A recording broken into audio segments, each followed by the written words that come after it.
Have you ever looked at someone, maybe someone quiet, someone serving coffee, someone sweeping floors, and thought, they couldn't possibly understand this world, not my world? Have you ever dismissed a face, a name, a history, simply because it didn't arrive with the expected fanfare, the right pedigree, the predetermined markers of success? In the sprawling, opulent mansion perched above the shimmering coastline of Cape Town, where the air hummed with the self-importance of old money and new diamonds, such dismissals were an art form. Tonight, the canvas for this art was the engagement party of Lydia Moreau, an event dripping in exclusivity, where fortunes were measured in generations and worth was calculated before you even spoke a word. The heavy oak door swung open, revealing the night sky, the distant city lights, and a woman standing alone on the manicured path. She was 31, dressed simply, a stark contrast to the glittering guests spilling onto the terrace, their laughter carried on the breeze. This was Zola Adams. 10 years ago, she'd left this family, this city, this life, under a cloud of silent neglect. Now, she was back. Her invitation, sent perhaps as a mere formality, a distant relative obligation, felt heavy in her hand. A young man, impeccably dressed, one of Zola's cousins she barely remembered, blocked her path. His eyes, sharp and dismissive, scanned her once, then again, lingering on the plainness of her dress, the absence of expected finery, the quiet way she held herself, as if trying to disappear into the twilight. "Yes?" he asked, his voice cool, condescending, already sealing her fate in his mind. "I'm Zola, Zola Adams. Here for the engagement party." Her voice was low, steady, carrying no hint of the decade of struggle, of building, of becoming. It held a quiet strength he was utterly incapable of perceiving. He checked a list on a tablet, his brow furrowing slightly as he found the name, listed perhaps as an afterthought in a faded section. "Ah, yes. The South African branch," he said, the unspoken lesser hanging in the air. He didn't move, didn't invite her in, didn't offer a greeting that resembled welcome. He simply stood there, a human barrier reinforced by generations of perceived superiority. "Aunt Lydia is very busy tonight. Perhaps you could visit another time? It's quite full. And security is rather tight. We wouldn't want just anyone wandering in." The implication was a slap, delivered with practiced politeness, just anyone. That was her label, her identity in their eyes. An inconvenience, an unexpected, unwanted guest from the wrong side of the family tree, the side they preferred to prune away. Zola felt the familiar sting, the decade-old ache of being unseen, unheard, unvalued by these people who shared her blood but denied her humanity. The urge to turn, to disappear back into the anonymity she had cultivated, was strong. But something held her ground. A decade of work, of proving her worth to herself, of overcoming obstacles far greater than a sneering cousin, had forged a new core within her. She didn't need their permission to exist, but tonight, she needed them to see. Not just Zola Adams, the dismissed relative, but Zola Adams, the woman who had built her own world. She met her cousin's gaze, a faint, knowing smile touching her lips. "I understand," she said softly, her eyes holding a depth that unnerved him, though he wouldn't admit it. "Perhaps you're right. The entrance is indeed rather crowded." She turned away from the door, walking back down the path, the faint strains of classical music and privileged laughter fading behind her. The cousin watched her go, a flicker of satisfaction in his eyes. Problem solved. The unwelcome guest had retreated. He didn't see the subtle straightening of her shoulders as she walked, the purposeful stride that wasn't defeat, but recalculation. He didn't understand that being dismissed wasn't her ending. It was merely the prologue he had just finished writing for himself. The night was far from over, and Zola Adams hadn't come all this way just to be turned away by a gatekeeper who couldn't see past his own narrow world. The stage was set, the players were in place, and the ignored relative was about to redefine the guest list. The cool night air didn't bite, it felt like an old friend, familiar in its indifference, unlike the stifling warmth of the mansion. Zola walked away, but only far enough to be out of sight of the entrance. Behind a thick hedge of fragrant jasmine, she stopped. Her hands, which had clutched the discarded invitation, were now steady. Her initial impulse, the one born of years of conditioning, was to retreat, to lick the wound of casual cruelty in private, as she had done countless times before. But the Zola Adams of 10 years ago was a ghost. The Zola Adams of today was forged in the fires of independence, self-reliance, and hard-won success. She hadn't just left Cape Town, she had escaped it, shedding the suffocating expectations and crushing indifference of her European relatives who saw her, a mixed race girl from their other family, as little more than a charitable obligation or an embarrassing secret. They had provided a meager education, a small allowance, enough to say they hadn't abandoned her entirely, but never enough to make her feel part of their world.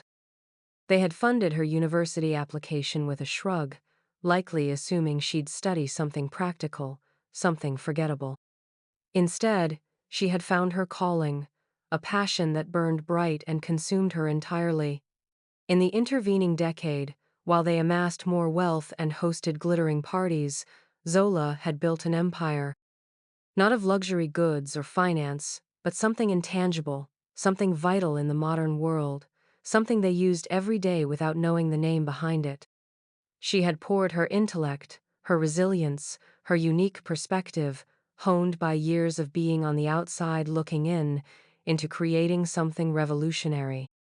Her company was now a global leader, discreet, powerful, and immensely profitable. The suit she wore wasn't haute couture, but it was tailored with quiet precision, its quality evident to discerning eyes that weren't clouded by prejudice or fixed on brand labels. Her accessories were minimal, a simple watch, a single, elegant ring, symbols of achievement, not ostentation. She reached into a small, inconspicuous clutch and pulled out a satellite phone, a direct line to the world she now commanded. She dialed a number she rarely used, reserved for moments requiring immediate, uncompromising support. "Alias," she said into the receiver, her voice losing its earlier softness, becoming crisp, authoritative. "We have a slight, logistical issue at the entry point. My cousin seems to believe my name is not sufficient identification. He requires additional authentication.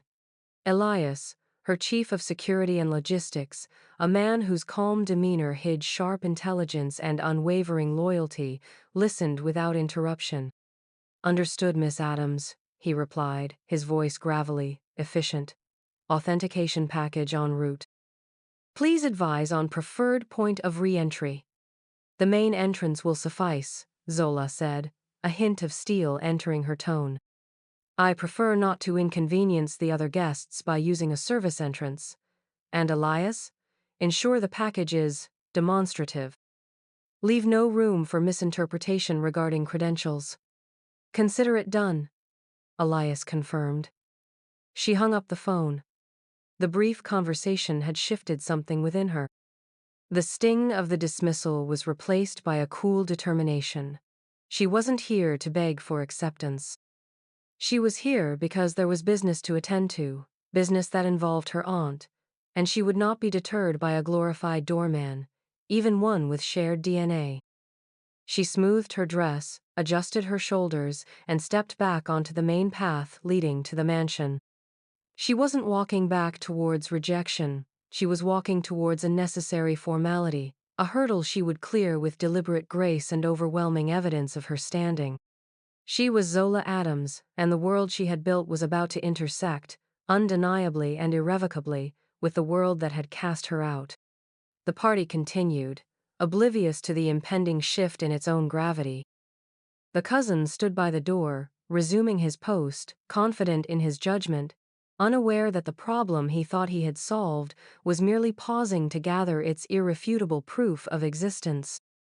Moments later, as the cousin checked another guest's name, a sleek black car, silent and imposing, glided up the driveway and stopped directly in front of the mansion's entrance. Not at the valet station further down, but right at the threshold. Two large, immaculately dressed men in dark suits stepped out simultaneously, their movements synchronized, their expressions unreadable. They were not bodyguards in the conventional sense. Their bearing suggested something more official, more discreetly powerful. They scanned the surroundings with practiced efficiency, their eyes missing nothing. Behind them, the rear door of the car opened, and a young woman emerged. She was sharply dressed, carrying a slim tablet and a professional leather folder. She moved with quiet authority, her gaze fixed forward. The cousin, initially annoyed by the car's placement, stepped forward, ready to issue an instruction or a reprimand about protocol. But he stopped dead, as the two suited men took positions on either side of the car door, creating an immediate, impenetrable cordon.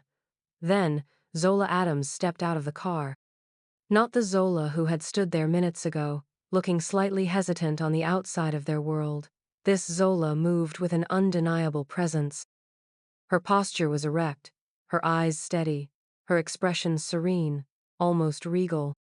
She wasn't just dressed differently, she inhabited her space with a confidence that radiated outwards, pushing back the casual arrogance of her surroundings. The young woman with the tablet stepped forward, not towards the cousin, but to Zola's side, opening the folder and offering a pen, ready for instruction. One of the suited men opened the passenger door again, retrieving a small, heavy briefcase. The cousin stared, his mouth slightly agape. He recognized her face, of course, but everything else was wrong. The car, the men, the assistant, the quiet aura of command she now possessed. None of it fit the image he held in his mind of the overlooked relative. Guests near the entrance turned, their hushed conversations faltering as they took in the unexpected spectacle. Who was this arriving with such a discreet but potent show of force? Zola ignored her cousin entirely. She addressed the woman with the tablet, confirmed the details of the primary objective. She instructed, her voice clear, carrying just enough to be heard by those nearby, a voice used to giving directives that were instantly followed. Primary objective confirmed, Miss Adams, the assistant replied crisply. Acquisition parameters reviewed. All necessary clearances obtained. The language was professional, corporate, hinting at matters of significant consequence. Zola nodded, accepting the pen and signing something on the tablet without looking at it, her gaze sweeping over the entrance, over the faces beginning to register shock and confusion. Only then did she turn her attention to her cousin, who stood frozen, the picture of bewildered inadequacy. His sneer was gone, replaced by uncertainty, even a flicker of fear. He stammered, "Zola? Is that you? What is? Who are these people?" Zola offered him the same faint, knowing smile from before, but this time, it felt less like understanding and more like quiet authority. "Yes, Thomas, it's me," she said simply. She didn't explain, didn't apologize for the disruption, didn't seek his approval. She simply waited. The two suited men flanked her now, their mere presence conveying that Zola Adams was not a person to be dismissed, not anymore. The narrative had shifted, dramatically and irrevocably, with her second arrival. The forgotten relative had returned, not seeking entry, but commanding attention. The commotion at the entrance inevitably drew the attention of the host. Lydia Moreau, Zola's aunt, a woman whose elegance was as legendary as her business acumen, emerged from the crowd, navigating the clusters of guests with practiced ease. Her smile was fixed in place, the expression of someone managing a meticulously planned event. Her gaze fell upon the scene by the door. Her nephew, Thomas, looking flustered, two imposing figures in dark suits, a young woman with a tablet, and, at the center of it all, a familiar yet utterly alien figure. Initially, Lydia's expression was one of mild irritation. A disturbance at the entrance? Unacceptable. She approached, her stride purposeful, ready to smooth over whatever awkwardness had arisen. "Thomas, what is going on here?" she asked, her voice low but firm, the kind of voice that expected immediate, satisfactory answers. Thomas gestured vaguely towards Zola, his words tumbling out in a rush of confusion and disbelief. Aunt Lydia, it's Zola. But she arrived with this. And she was just here, I told her. His explanation trailed off, inadequate to describe the scene unfolding before them. Lydia turned her attention to the woman her nephew indicated. She saw the quiet confidence, the expensive simplicity of her clothes, the alert professionalism of her entourage. She saw the face, older now, lines etched by time and experience that were absent from her memory. For a moment, a long, suspended moment, Lydia simply stared. The fixed smile on her face faltered, then disappeared entirely, replaced by an expression of profound shock. She saw the familiar curve of the jaw, the shape of the eyes, the way she held her head, echoes of her long-estranged niece. But the aura of power, the effortless command, this was new, unexpected, jarringly out of place for the girl she remembered. The girl who had been quiet, withdrawn, easily overlooked. The girl who had been a responsibility, not a presence. Guests nearest to them fell silent, watching the interaction. Whispers rippled through the crowd. Who is that? She knows Lydia. Is that Zola? The name, once whispered with pity or indifference, now carried a strange weight, a sense of mystery. Lydia took a hesitant step closer. Her eyes narrowed slightly, as if trying to bring a distant image into focus. She reached out a gloved hand, not to touch, but almost as if to ward off a hallucination. Zola? She breathed, the name barely audible above the gentle swell of distant music, yet it cut through the sudden silence around them. It wasn't a question of identity, but a question of transformation. Is that truly you, changed so utterly? Zola met her aunt's gaze, her expression softening slightly from its earlier formality. There was recognition there, a shared history, however fraught. She didn't nod, didn't speak. She simply stood, allowing her presence, her undeniable reality, to sink in. The woman who had been dismissed at the door had returned not as a supplicant, but as an equal, possibly even something more. The catalyst had seen the protagonist, not in her former guise of obscurity, but in her new form of empowered presence.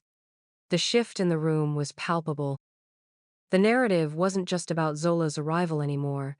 It was about the family's reaction to it, the forced confrontation with their past assumptions and present reality. The moment of recognition hung in the air, thick with unspoken history and present tension. Thomas, recovering slightly from his initial shock, found his voice, laced with residual skepticism and resentment. Aunt Lydia, she just showed up, said she was invited, but she left and came back like this. He gestured wildly at Zola and her entourage. With these people, I told her it wasn't a good time. Zola finally spoke, addressing not Thomas directly, but the space between him and her aunt, her voice calm but resonant, carrying a quiet authority that silenced any potential interruption. I was invited, Aunt Lydia. The invitation arrived weeks ago. I merely ensured my attendance aligned with the necessary requirements for tonight's discussion. Her language was precise, professional, hinting at a purpose far beyond attending a party. Necessary requirements? Thomas scoffed, though the sound lacked conviction. What requirements? This is a private party, not a business meeting. Zola turned her gaze directly onto him, and for the first time, Thomas felt the full weight of her changed presence. Her eyes held no anger, but a deep, unsettling knowledge of his superficiality, his ingrained prejudice. The requirements, Zola explained patiently, as if to a child, are to ensure that when discussing matters of significant financial and strategic importance, there is no ambiguity regarding the principal's identity, security, or capacity to execute agreements. She used terms from a world Thomas clearly didn't inhabit, a world where attendance could mean a high-stakes negotiation, and logistical issues at the door required the arrival of a security detail and a legal representative, the assistant with the tablet. Agreements? What agreements? Lydia interjected, her shock giving way to a sharp curiosity. She was a businesswoman. Talk of financial and strategic importance, especially delivered with this kind of measured power, piqued her interest instantly. Zola didn't answer her aunt directly. Instead, she looked back at Thomas, her expression one of mild disappointment. "You see, Thomas," she said, her voice gentle yet devastatingly effective. "You looked at me and saw only what you expected to see. The quiet cousin, the one from South Africa, the one who should know her place. You didn't see the person. You didn't consider that in the 10 years I was absent from these parties, I might have been building something. Something substantial." She paused, letting the implication hang in the air. Her assistant stepped forward, offering the tablet to Zola. Zola glanced at it, then back at her family. "You dismissed me because I didn't arrive with the pre-approved uniform of your world." Zola continued, her voice gaining a quiet power. "But true worth, Thomas, is not measured in the labels on your clothes or the car you drive. It is built, earned, and carries its own authority." The silence that followed was deafening. Thomas flushed, his face a mask of embarrassment and dawning realization. Other relatives began to gather closer, their initial curiosity turning into intense scrutiny. The unwelcome guest wasn't just gate-crashing. She was delivering a sermon, right at the entrance, backed by tangible, undeniable proof of her transformed status. The confrontation wasn't just about gaining entry, it was about challenging the very foundations of their judgment, their prejudice, their casual dismissal of anyone who didn't fit their narrow mold. Zola Adams was not just back. She was here to dismantle their preconceptions, one carefully chosen word at a time. The quiet confidence with which Zola spoke, coupled with the undeniable presence of her entourage, created a palpable shift in the atmosphere. The whispers grew louder, more insistent. "Building something substantial?" someone muttered. What could she possibly have built? The skepticism, while challenged, hadn't entirely dissipated. Zola understood this. Words, even powerful ones, weren't enough for this family. They required proof, tangible evidence, that aligned with their understanding of success, which, for them, meant power, influence, and wealth, preferably expressed in familiar terms.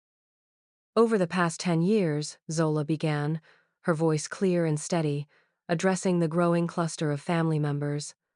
"I didn't just visit another time, as Thomas suggested. I founded a company. It began small, a response to a need I saw neglected by larger institutions. It grew, organically at first, then rapidly, as its value became undeniable." She paused, allowing the simple statement to settle. In their world, starting a company was common. But founding a global leader? That was a different matter entirely. "We specialized in secure, encrypted data transfer and communication protocols," Zola explained, using technical terms that sounded complex and important, particularly for sensitive international transactions and high-level governmental communication. "In simpler terms, we built the infrastructure that ensures vital information moves around the world securely, invisibly, and instantly."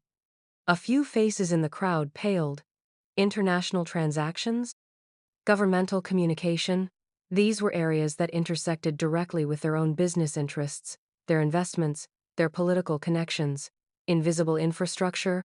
That sounded like real power, the kind that operated behind the scenes, controlling the flow of information that drove markets and shaped policies. Zola's assistant stepped forward again, holding up the tablet, which now displayed a complex logo and a corporate name. "Our name is Ethereum Solutions," the assistant stated crisply. "Perhaps some of you are familiar with our work, though we tend to operate discreetly. We handle the encrypted communications for several international banking consortiums represented here tonight, as well as the secure networks for various diplomatic entities." She wasn't boasting. She was simply stating facts, presenting irrefutable credentials. A ripple went through the crowd. Heads turned. Faces that had been dismissive moments ago now registered stunned recognition. "Ethereum Solutions."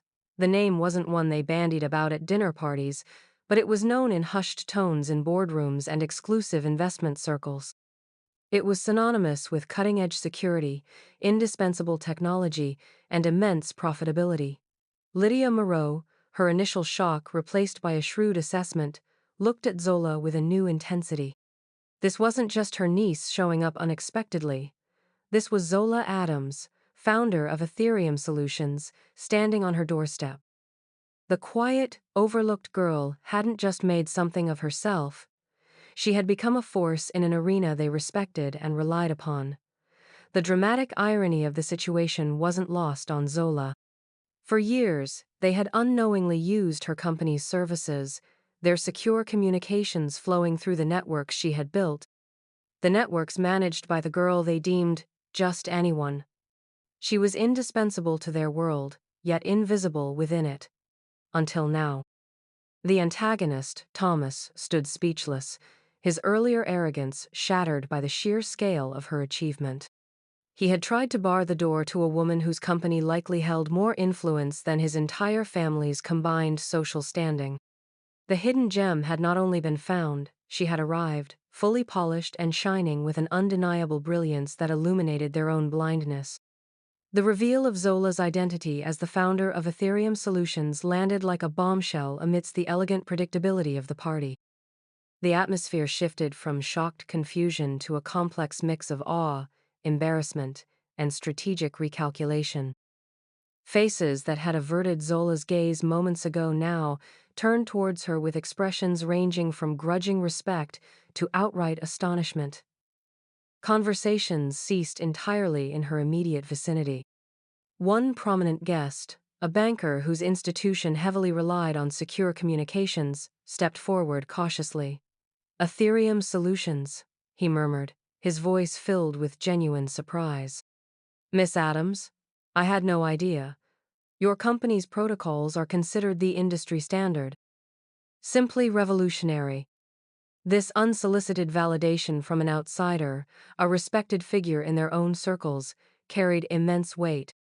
It wasn't just family gossip, it was a professional endorsement of Zola's standing. The cousin, Thomas, looked physically ill. His face was pale, his eyes wide with a dawning horror at the magnitude of his blunder. He had not only insulted his incredibly successful cousin, he had potentially offended a major player whose company was vital to their family's financial ecosystem. Lydia Moreau, ever the pragmatist, recovered her composure swiftly. Her shock transformed into a calculating assessment. This wasn't just family. This was a potential business relationship of significant importance. The niece she had largely ignored was now a woman she needed to understand, and possibly court. She offered Zola a smile, this one warmer, more genuine than the fixed one she wore for her guests, yet still tinged with professional interest. "Zola, my dear. Ethereum Solutions. I confess I hadn't connected the name. You've been very busy, clearly. Why didn't you tell us?" The question hung in the air, heavy with the irony of their past neglect. Why hadn't she told them? Because they hadn't asked. Because they hadn't cared. Because their assumptions had blinded them. Zola met her aunt's gaze, her expression neutral. "There wasn't an opportunity, Aunt Lydia," she said simply, the implication clear. They hadn't created space for her to share her life, her struggles, or her triumphs. They had confined her to a box labeled poor relation, and she had quietly built her world outside of it. Other family members, sensing the shift in power dynamics, began to approach, offering tentative greetings, their voices overly warm, their smiles a little too wide. The hypocrisy was almost comical. The same people who had barely acknowledged her existence now vied for her attention, their eyes assessing her worth, not by her character, but by her balance sheet. Zola accepted their greetings with polite detachment. She didn't rush to embrace them, didn't crave their sudden, performative acceptance. Their validation no longer held the power it once might have. She hadn't achieved success for their approval. She had achieved it for herself. The antagonist, Thomas, attempted a weak apology, mumbling something about a misunderstanding. Zola simply inclined her head. neither accepting nor rejecting it. His opinion, his dismissal, no longer mattered. The stage was no longer set for Zola to prove her worth to them, but for them to reckon with their failure to see her worth all along. The narrative had moved beyond recognition to the complex consequences of that recognition on the people who had been on the wrong side of history. With the truth of her identity and achievements laid bare, Zola redirected the narrative from a personal confrontation to the reason for her presence. The pleasantries, however awkward and forced, had served their purpose.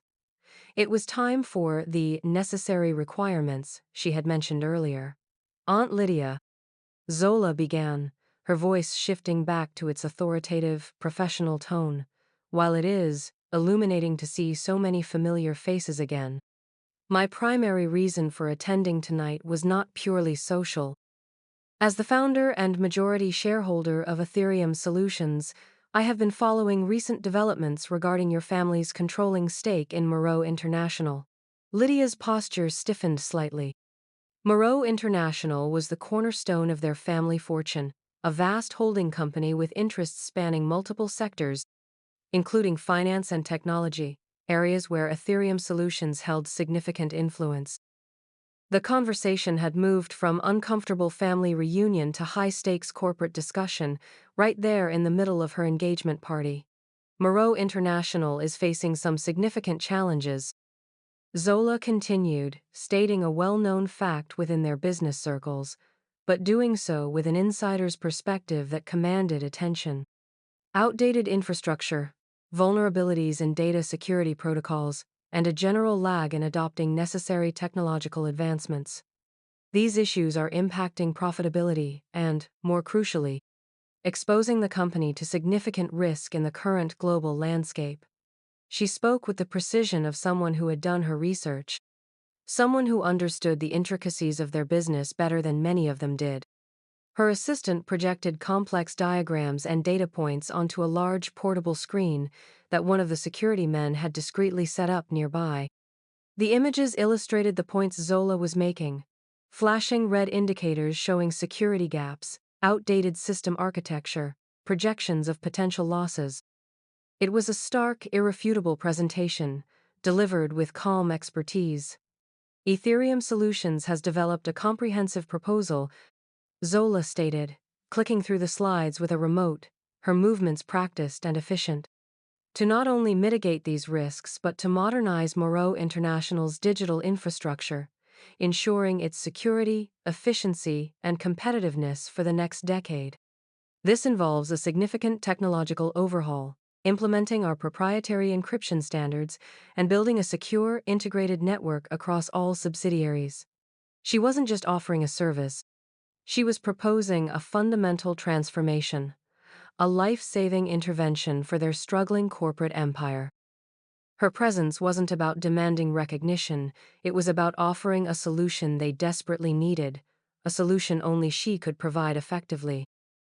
She had come to them not as a niece seeking a handout or a place at the table, but as a strategic partner, a potential savior for their legacy. The power dynamic had shifted entirely. The overlooked relative was now the expert consultant, the indispensable problem solver. She wasn't asking for acceptance.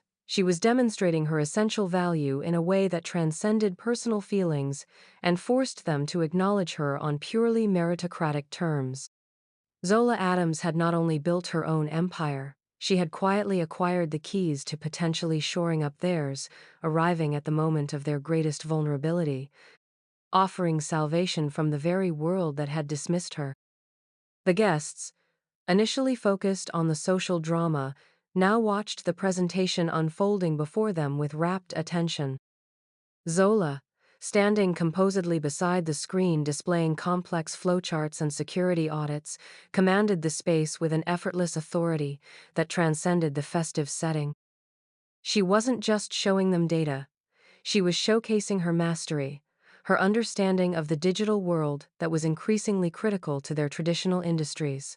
The current vulnerabilities, Zola explained, pointing to a section of the diagram with a laser pointer, extend beyond financial loss. They represent a significant threat to client trust and regulatory compliance. In an era where data breaches can cripple companies overnight, proactive, state-of-the-art security is not merely an expense. It is an essential investment in future viability. Her words resonated deeply with the business-minded attendees. They understood the language of risk mitigation and strategic investment. They saw the logic in her analysis, the undeniable necessity of addressing the issues she highlighted with such clarity and expertise.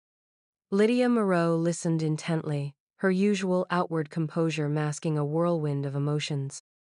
Pride in her niece's achievement warred with embarrassment over their family's past treatment, and a sharp professional calculation about the opportunity Zola presented. She recognized the truth in Zola's assessment of Moreau International's weaknesses. She had been struggling with how to address them, intimidated by the scale of the necessary technological overhaul. And here was her niece, the poor relation, offering not just a solution, but the solution, delivered by a company, the absolute forefront of the field. This was more than just a business proposal, it was a lifeline. It was also a powerful validation of Zola's journey, a demonstration that potential is not defined by birthright or privilege, but by intellect, hard work, and resilience. Zola concluded her brief presentation. Our proposal includes not only the technological infrastructure but also comprehensive training for your staff, ongoing security monitoring, and a partnership model that adapts to evolving threats. The investment is significant, but the return, in terms of security, efficiency, and long-term growth, is substantial. She clicked off the screen, plunging the immediate area back into the softer party lighting. The abrupt return to the festive atmosphere felt jarring after the sharp focus of Zola's presentation. Zola looked at her aunt, her gaze steady. I brought this proposal to you tonight, Aunt Lydia, not just because of its urgency for Moreau International, but because I believe that transforming the company's future should begin with addressing its past. The past neglect, the past assumptions. She wasn't just talking about the company's outdated systems, she was talking about the family's outdated perspective. Their failure to see the potential right in front of them. This was the emotional core of her return. It wasn't just about business. It was about healing a decade of dismissal. The catalyst, Lydia, had a choice. She could continue to cling to the old ways, the old prejudices, and risk the decline of her family's legacy. Or she could embrace the future, apologize for the past, and accept the help offered by the niece she had underestimated, a niece who had become her family's best hope. The room held its breath, waiting for her response. The silence following Zola's presentation and her pointed remark about past neglect was pregnant with anticipation. All eyes were on Lydia Moreau. This was the moment the catalyst would truly step into her role, or fail to recognize the profound opportunity, both personal and professional, standing before her. Lydia looked at Zola, her expression unreadable for a long moment. The years of carefully constructed composure seemed to waver. She saw not just the successful CEO, but the young girl who had left this house with quiet dignity a decade ago, carrying the weight of her family's indifference. She saw the woman she had become, forged in resilience and brilliance. And she saw the stark reflection of her own failure, the failure to nurture, to acknowledge, to simply see the extraordinary potential within her own family. A tear, unexpected and startling, traced a path down Lydia's cheek. She didn't wipe it away. She extended her hand towards Zola, not in a formal handshake, but an open gesture of reach and vulnerability. Zola, she said, her voice thick with emotion, losing its polished edge. My dear girl. She took a step closer, bridging the physical and emotional distance that had separated them for so long. I am so incredibly sorry. The apology wasn't for the business issues, it was for the decade of silence, for the casual cruelty, for the fundamental failure to see and cherish her. It was heartfelt, raw, and resonated through the hushed crowd. We were blind. Lydia confessed, her voice gaining strength as she spoke directly to Zola, ignoring the dozens of eyes fixed upon them. Focused on the surface, on what we thought mattered, on expectations that were narrow and unfair. We dismissed your quiet strength, your unique perspective. We failed you, Zola. The admission from the matriarch, the formidable Lydia Moreau, was stunning. It was a public dismantling of the family's ingrained prejudice, a rare moment of genuine humility from someone accustomed to commanding respect, not seeking it. Zola's own composure wavered slightly at her aunt's unexpected and profound apology. She had expected perhaps a calculated professional welcome, but not this raw emotional honesty. It softened something within her, a lingering ache from the past. "Thank you, Aunt Lydia," Zola said softly, acknowledging the apology without immediately accepting it. She hadn't returned for vengeance, but for recognition, not just of her success, but of her inherent worth, the worth that had been invisible to them before.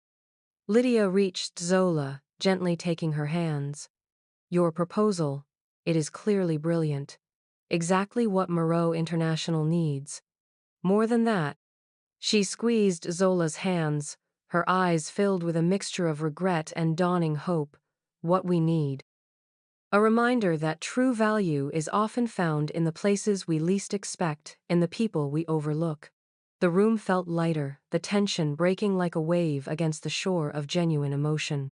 Thomas, the antagonist, watched from a distance, his face a mixture of relief that the immediate crisis seemed averted and profound shame.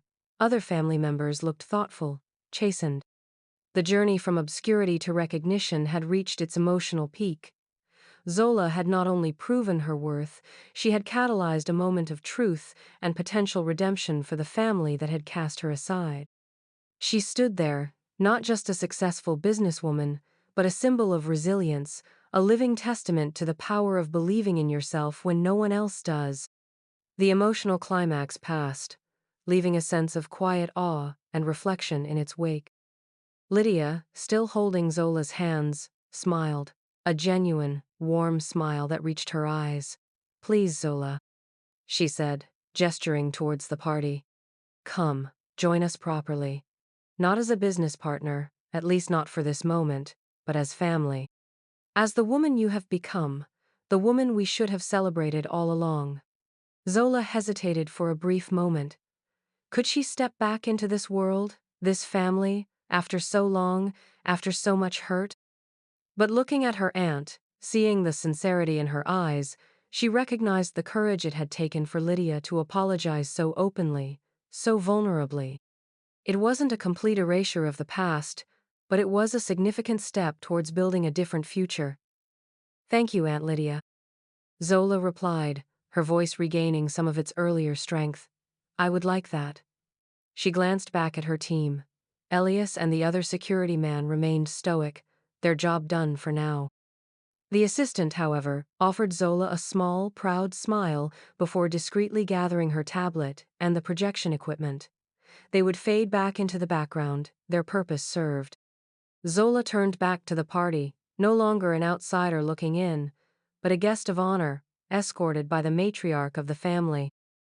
As they walked deeper into the mansion, the crowd parted, eyes following Zola, with a mixture of curiosity and respect. The snide whispers were gone, replaced by murmured admiration. Thomas watched them go, no longer a gatekeeper but a bystander to a transformation he had tried and failed to prevent. His role as antagonist had dissolved in the face of undeniable merit and emotional reckoning. Zola didn't seek out anyone for further validation or confrontation. She moved with quiet grace, accepting the occasional handshake or word of welcome, her presence now fully acknowledged and, for the most part, genuinely welcomed. The business proposal, the terms of the partnership with Moreau International, would be discussed later, in boardrooms and offices.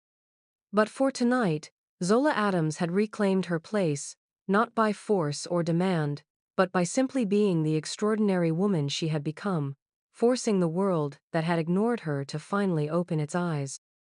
She had proven that worth is intrinsic, talent knows no social boundaries, and true strength lies in resilience and self-belief. The overlooked gem was no longer hidden. She shone brightly, illuminating the potential that exists in everyone, waiting only for the chance to be seen. The party continued, but something fundamental had changed. The air felt different, charged with the quiet energy of possibility. The guest list hadn't just been amended, it had been redefined by the arrival of a woman who had rewritten her own story, turning dismissal into destiny.